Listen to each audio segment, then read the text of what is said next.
it's Chief again. Welcome to this another lesson or tutorial, or however you may prefer it. Today I'm gonna teach you how to join events and what is it like. So number one here we have the delivery controller, ground, tower, director, center, and unicom. Okay, delivery controller. These are the controllers who deliver or issue your flight plan, regardless of what flight rule you use. Ground controller, they handle delivery controller's job and they handle ground movement or taxi. Tower controller handles delivery and grounds job and uh, operates mainly on runways.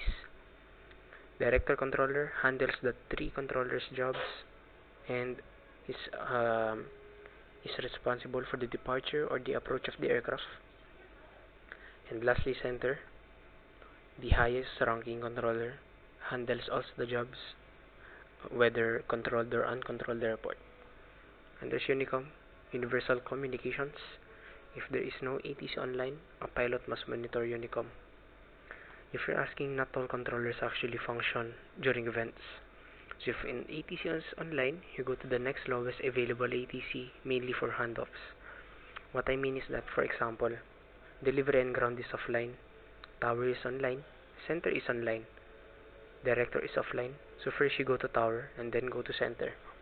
But if all everything here is offline except center, then go to center. If there's only delivery, only contact delivery, and etc. Flight rules. IFR. IFR stands for Instrument Flight Rules. You rely heavily on your instruments, regardless of what aircraft you use. So basically, it is used mostly by airliners. They have a route and destination. They can fly IFR in any condition or weather conditions, such as visibility, or they can fly under the rain, etc. And like I said earlier, they rely heavily on instruments, and there's more ATC communication compared to VFR, which I'll go on later. IFR is not only done by airliners. By the word said, mostly, there's some aircrafts that can do IFR, like the propeller aircrafts. We have the King Air. We have other aircrafts that that I won't really talk about. Moving on, we have the visual flight rules, mostly used by general aviation aircraft. They may fly in which area. Okay, about this one, we're talking about airspace. There's a certain airspace that VFR can only enter. If we're talking about class Bravo or class Alpha, they need the clearance, which I'll explain later. They need a visibility of at least 5 kilometers, not statute miles, because statute miles is bigger compared to kilometers, so we're limited to Roblox. We rely heavily on visual references, for example, landmarks, rivers, mountains, and etc. And basically, little ATC communications, since you'll be relying heavily on yourself, more of a hand-eye coordination. For now, we'll focus on the IFR, how to achieve it, since most of us are familiar with IFR. VFR is more advanced. Basically, it can be the same as IFR. However, the ATC communications can vary from the scenarios. So there's three kinds of IFR. We'll start first with the SID, vector clearance, and the tracks. So what is an IFR? And with SID, so when we're talking about IFR, IFR is mostly used with SIDs, or standard instrument departures. So a standard instrument departure is a set of departure routes for aircraft flying IFR, which includes waypoints and altitudes or constraints. Talking about restrictions, speed, and etc. This can be found in charts, and they're usually specified in flight plans. So this is an example of an SID, the OLE P1 departure. There's a bunch of stuff here, but what you'll actually just focus is this one, the visual reference, which is better than reading this one. This is just additional information which can help other aircrafts, but usually it's automatically calculated by the FMC or the flight management computer. However, Roblox like I said, where Roblox is limiting us. Okay, let's talk about the Lepi 1 departure.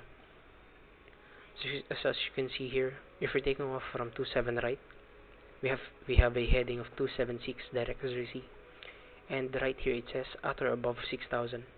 So if we're at Jersey and we're not meeting 6,000 feet, we can there's a bunch of things that can happen. We might get into punishment, or other words, safety. Then after Jersey, we can turn left heading 178 direct to Lepi. So you're wondering what's this 17 and 13? That's the distance from the threshold down to the waypoint, and from waypoint to waypoint. You're asking what's negative 26 and negative 1? That is the coordinates of the waypoint. Usually in real life, there's a bigger coordinate. There's the days. Sorry. There's the weeks, days, seconds, and etc. Which I'll explain because it's too complex. Now right here, what you're seeing here is a restriction. So maximum speed at and below flight level 100 or 10,000 feet. It's not or, because it's not a choice, but it's a rule. So you must be at 250 knots. It's fine if we exceed 250 to 260, but going way above that, we're gonna be warned and fined. Right here we have 4,000 feet of terrain clearance, because right in this area there's big terrain or mountainous areas and etc. Right here we have the MSA. I'll not explain this one. This is mainly used for VFR, sometimes for IFR too, especially for radar vectors. So it's from 0 to 25 nautical miles. The MSA is completely implemented, regardless of wherever. It's based on the VOR, not the airport itself. So we have here the format of draft, or the, for example, PPE, make your point, and etc. and the example. So right here we have the draft, and there's a meaning behind these letters. For D it's destination, R is route, A is altitude, F is frequency, and T is transponder. Usually there's a bunch of controllers, high ranking controllers, director or center. They usually just do a shortcut. Clear the IFR to destination as filed, via set to 7 right, expect runway, etc. But right now we'll just stick to the fundamentals, so that you guys will get used to it. So here is this is what the flight plan will look like. We have the timestamp, your Discord ID or the PIC, pilot and controls name. Call sign must be in ICAO form. So there's two kinds of call signs. We have the flight number and the ICAO. So ICAO it's 3 letters and IATA is 2 letters, mainly used for flight. So for example, let's say Qatari.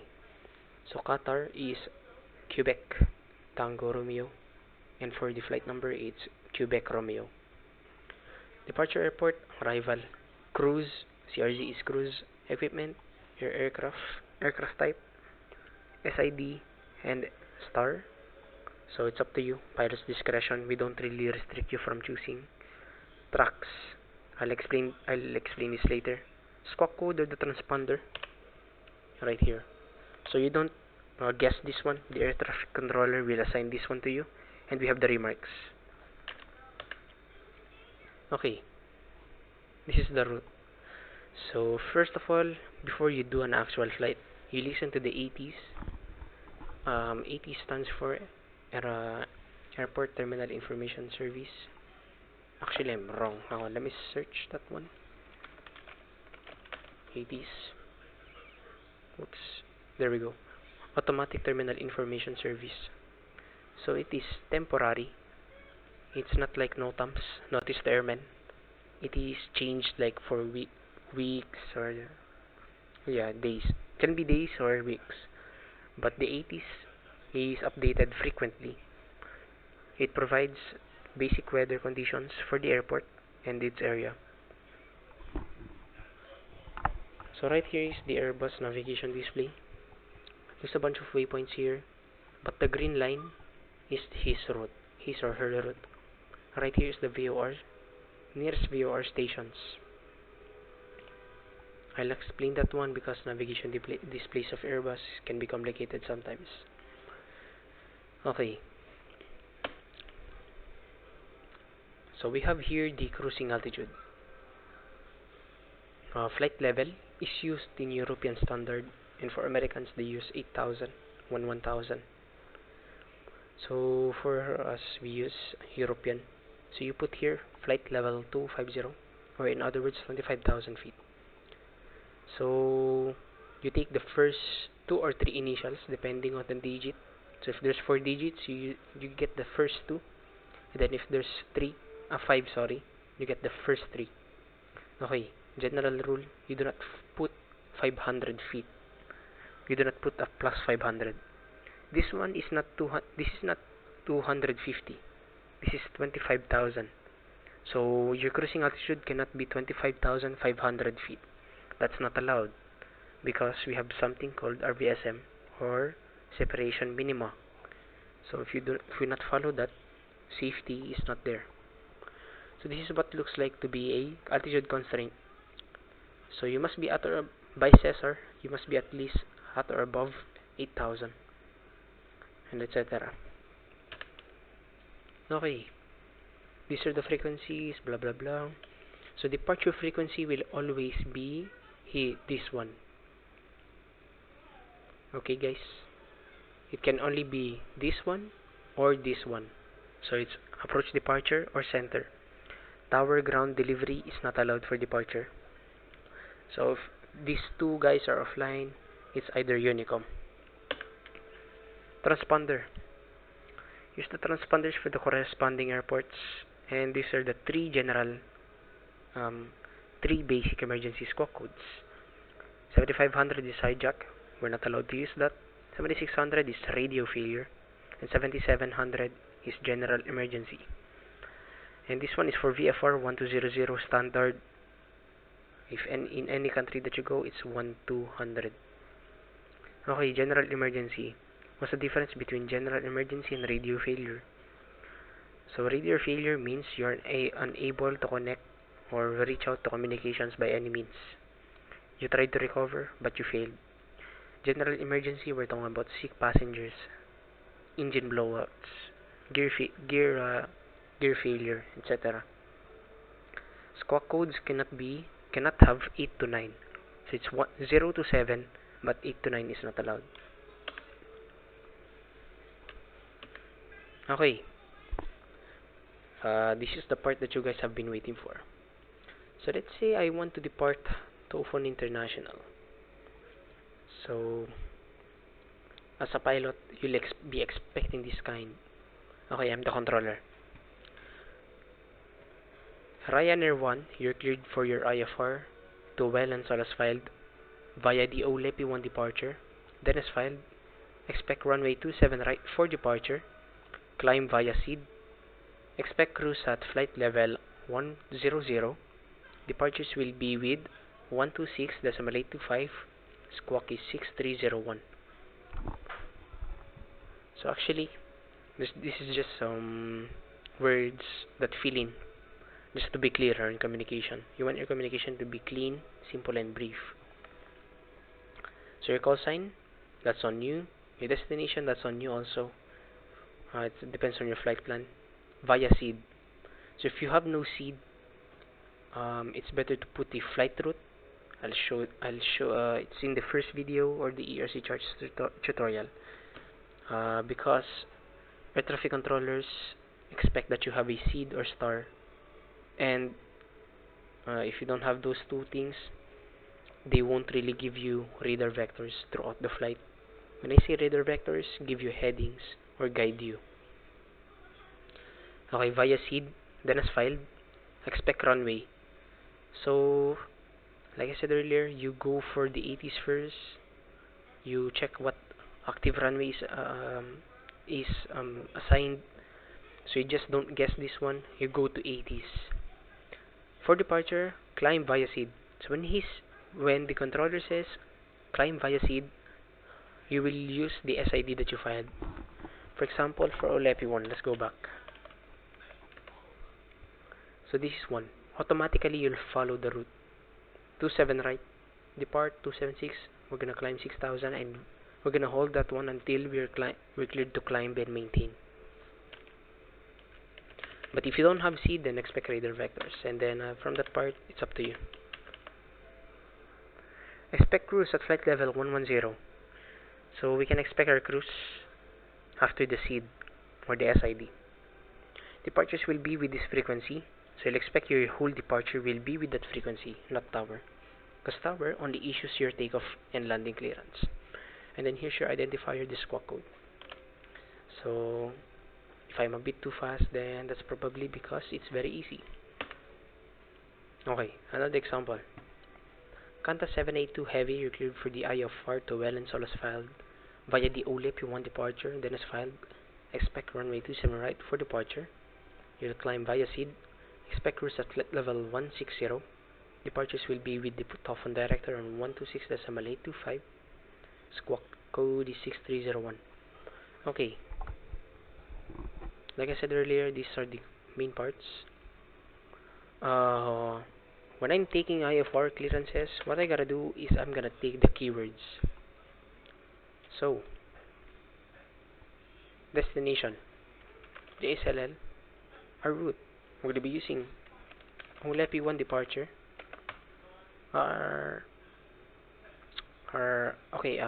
Before that, this is climb via SEED. Oops. In some instances, if the air traffic controller wants an organization, they'll say, expect 27 right for departure, climb initial 4000 and fly runway heading. So those things, you just gotta follow those and wait until you're cleared. And then maybe once you're airborne, they're gonna assign you somewhere else and then continue via the route. But most of the time, they use climb via SEED. So I'm gonna be climb via SEED. And then, actually before that, I'm gonna be expecting 27 right. And then we're gonna be climb via SEED.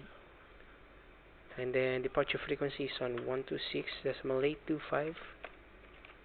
And my squawk is 6301. That's how easy it is. Okay.